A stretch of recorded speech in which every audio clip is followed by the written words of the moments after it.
Cooking in an emergency is crucial for survival. Here are essential methods to keep you nourished when traditional means are unavailable. Basic campfire cooking is reliable.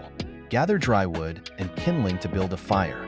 Use rocks to create a stable surface for cookware. This is great for boiling water, cooking meat, and making stews. Dutch ovens are versatile tools for cooking various dishes. Place it in the coals or hang it over the fire for even heat distribution.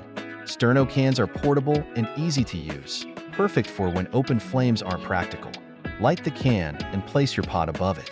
Improvised stoves can be made from everyday items like empty soda cans.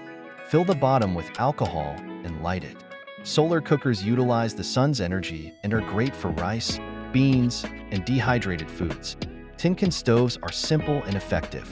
Punch holes for airflow, light a fire inside, and cook on top. Rocket stoves are efficient, using minimal fuel and focusing heat directly on the pot. Fireless cooking involves boiling food, then insulating it to continue cooking without additional heat. Cooking on hot rocks is ancient but effective.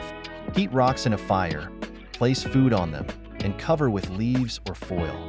Portable grills are handy for larger meals, using charcoal or small wood pieces. Adaptability is key. Always have a plan and necessary tools ready. Practice these methods to ensure safe cooking in any situation.